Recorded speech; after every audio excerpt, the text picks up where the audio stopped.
السلام عليكم ورحمة الله وبركاته. حياكم الله مع modèle de test numéro 2. Lisez les documents suivants, vous choisissez la bonne réponse. Voilà les femmes qui arrivent. ها هم النساء قادمون بمعنى الكلمة. Le football et la boxe sont depuis longtemps associés aux hommes. إن كرة القدم والبوكس مرتبطة منذ وقت طويل بالرجال. Mais depuis une dizaine d'années, les femmes sont de plus en plus nombreuses à pratiquer ce deux sports en France et dans le monde.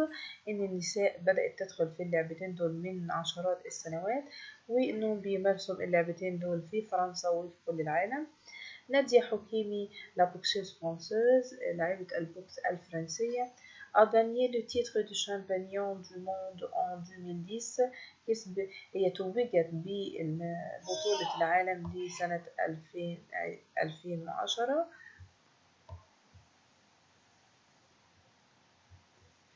Pour les règles du football, بالنسبة لقواعد كرة القدم, il n'y a pas de différence entre le jeu masculin et le jeu féminin. ما فيش فرق بين القواعد ككرة نسائية أو كرة رجالية, هي قواعد كرة القدم واحدة. La boxe féminine respecte les mêmes règles que la boxe masculine. بتحترم لعبة البوكس أو المصارعة النسائية بتحترم نفس قواعد المصارعة الرجالية. Mais un match entre les hommes comprend 3 rounds et 2-3 minutes. هنا في لازم حاجة نبص عليها كويس. بالنسبة للرجال 3 rounds 3 جولات 2-3 minutes في 3 لكل جولة 3 دقايق. Mais les femmes combattent pendant 2 minutes بتلعب لمدة دقيقتين et en 4 rounds. يبقى هنا الوثيقة التانية معايا مي فري أو فو. بنشوف مع بعض. فيني شي موا جورغانيز اون فونت. تعالوا عندي أنا بتنظم اون فونت هنا يعني بيعة. هتبيع طبعا هنشوف دلوقتي هنا هي عندها زي منظمة لبيعة معينة. فيتمون اكسسوار شوسور للملابس والأكسسوار اللي هي الحلي والشوسور الأحذية. Aujourd'hui, on vend de tout à domicile. بنبيع كل شيء من البيت. 34 avenue de la République ده العنوان بتاعها. Ce qui vous intéresse, c'est de voir d'essayer les vêtements chez une amie. لو انت مهتمة انك بتشوفي وبتلبسي انك تشوفي او تجربي انك تقيسي الملابس عند صديقة. C'est moins cher que dans les boutiques. طبعا هي بتعرض أقل سعر من المحلات. C'est une bonne occasion de passer un bon moment un bon moment entre amis. ده وقت كويس أو مناسب أو فرصة كويسة إنك تقضي بعض الأوقات مع صديقاتك.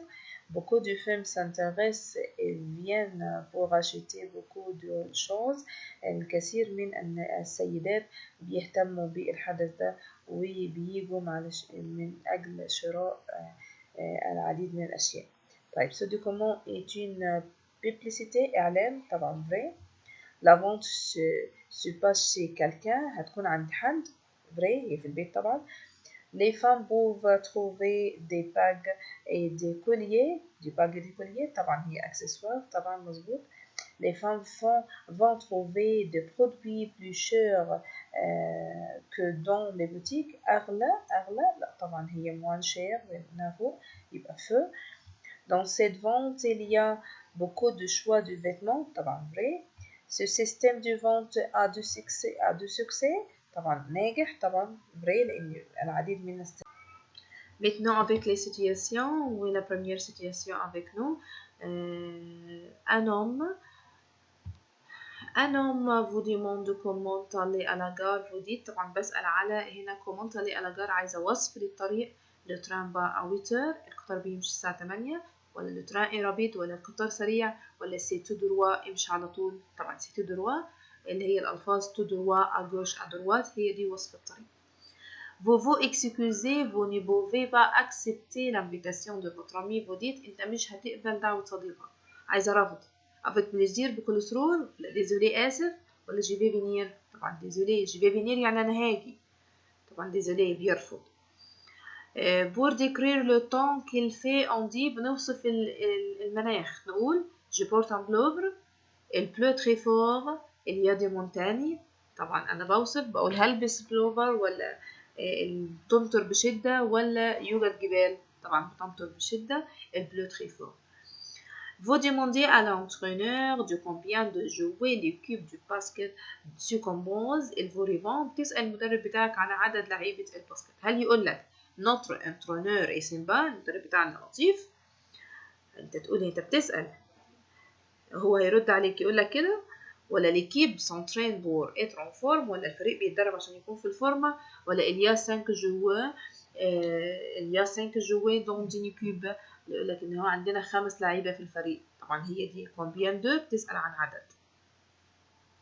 Votre ami vous demande quel moyen de transport vous préférez. vous dites أي وسيلة مواصلات أنت بتفضلها. هل تقول la station du métro est loin إن محطة المترو بعيدة ولا j'aime mieux déplacer en métro ولا بحب أتنقل بالمترو ولا le métro est un moyen de transport ولا المترو وسيلة مواصلات. بيسأل عن الوسيلة إيه اللي بتعرف تتنقل بيها أو بتحب تتنقل بيها. هي المترو اللي في النص. Votre copine vous demande pourquoi vous portez des lunettes de soleil. vous dites ليه بتلبس نظارة الشمس. c'est parce que j'ai mal au ventre بطني بتوجعني. c'est parce que j'ai mal au dos ظهري بيوجعني. c'est parce que j'ai mal aux yeux ولا عيني بتوجعني. طبعا هي دي. Vous demandez à votre père la permission de sortir le soir. vous lui dites بتطلب من والدك البرميسيون التصريح أو الإذن إن أنت تخرج من البيت. هقول له جي فودري روغاردي ان فيلم على التلفزيون. هتشوف فيلم في التلفزيون ولا جي فودري ان باجيت بابا ولا انا عايز نوع من الخبز يا بابا ولا تقول له جي فودري ديني افيك مي زامي او ريستورون. ايه الحاجه اللي فيها خروج؟ هي دي جي فودري ديني افيك مي زامي او ريستورون. طيب نمرو 8 دون ليبيسيري vous dites à l'épicier تقول له ايه في البقاله بتقول ايه للشخص اللي بيبيع فيها البقال. Je voudrais une chemise blanche عايز قميص أبيض ولا je voudrais de l'eau minérale عايز مية معدنية لو سمحت ولا je voudrais un kilo de viande. Maintenant avec la grammaire. Première question. Dina a une robe. هنا بقى لعبة الادجكتيف الصفات. الروب féminin دور لي على الصفة الفيمينين. gris masculin vert masculin marron تنفع الاثنين masculin et féminin يبقى هي دي تنفع. tu as encore de l'argent non طبعا النفي la négation avec encore et plus يبقى je n'ai plus d'argent. تمام لقيت encore روح حط plus. طب ce soir هذا المساء أنا هنا في البريزون اهي الجملة nous allons notre tante اللي جاي بعدها أنا عايزة أقول أنا رايح عند يبقى الشيء. vous voulez un verre d'eau محتاج كوب من الماء. oui non أنا عندي هنا un verre d'eau أنا عايز كوباية من المية. طب هنا الكومبليمون دوبجي عندي هنا المفعول الكومبليمون دوبجي انديريكت جاي لي مفعول به غير مباشر مسبوق بالبروبوزيسيون حرف الجر دو بعوض عليه بان على طول. يبقى اي مفعول به غير مباشر مسبوق بحرف الجر دون البرونون بتاعه بيكون ان. يبقى عندي وي نو نو فولون ان ايوه احنا محتاجين واحد. طيب هنا انا عايزه اجيب سوجي برونون بيرسونيل دو سوجي ضمير للفاعل. طبعا هنا ايتو كوبان ايتو كوبان كوبان طبعا جمع عايزه اقول احنا نكون اصدقاء احنا جميعا اصدقاء. طب اوعى تروح تاخد مع ايه ما ايليتو كوبان انا اكون اصدقاء لا تنفع طبعا عايزه اقول نحن وما ينفعش اجيب نحن اللي هي نو عشان الفاعل متصرف مع المفرد يبقى هي اللي بتيجي هنا. أليكس في نقط ناتاسيون طبعا هنا البروبوزيسيون دو لا ناتاسيون. طبعا هنا السؤال ده متكرر معايا بوركوا أداة الاستفهام المناسبة. بوركوا tu as peur de l'examen ليه انت خايف من الامتحان مش كي ما ينفعش اقول كي يعني كي يجيب وراها الفيرب تمام وكل يجيب وراها فيرب يا اسم ما يجيبش وراها الجملة من فعل وفعل ومفعول. ساد فيست عايزة اقول بيعجبني مبلي بوكو. طب الفولار وهتتكرر في امتحانات كتير هو مذكر سو فولار ايير على طول زي ما قلنا في الامتحان اللي فات برضو بالعلامات الماضي. روح هات الماضي المركب من اترا اوفر زائد اسم المفعول، اروح على طول اجيب اورجانيزي. Maintenant avec le mail, répondez à ce mail par 3 phrases complètes. هنجاوب بثلاث جمل كاملين. Salut تنزل salut. Ta passion c'est photographier la nature. ده بيسألك جاوب عليه oui ou non. oui يحبذ تجاوب بوي لأنه بعد كده يقول لك إيه الحاجة اللي بتحب تصورها وهكذا. يبقى أقول oui ma passion c'est la photographier. طيب quel élément de la nature tu aimes؟ الحاجة اللي في الطبيعة بتحب تصورها. أنا وكتبت جيم لامير، طبعا أنت بحريتك.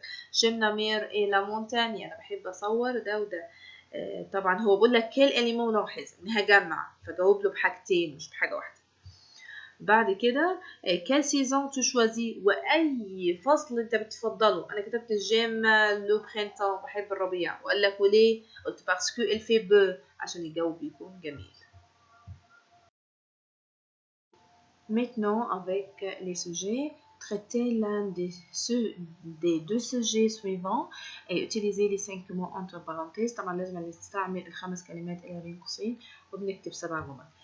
Vous écrivez un mail à un ou une amie française pour parler de votre plat préféré. بتتكلم مع حد من بتبعت ايميل لحد من صاحبك او صاحبتك الفرنسيه عشان تقول لهم وجبتك المفضله او طبقك المفضل، وبتوصف له vous décrivez les ingrédients، توصف المكونات، vous expliquez qui prépare ce plat، ومين بيعمل الطبق ده عندك، وايه à quelle occasion، وفي اي مناسبه.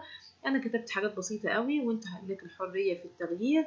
طبعا انا بحب شكل الايميل يبقى بالشكل ده، دو او سوجي، من اي ايميل عشوائي ali@yahoo.com alex@fr.com، ده بريد في فرنسا.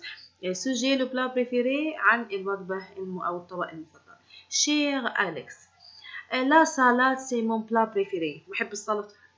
اسهل وجبه تجيبها، هات حاجات بسيطه وتتكلم فيها ببساطه، ما تغلطش كتير.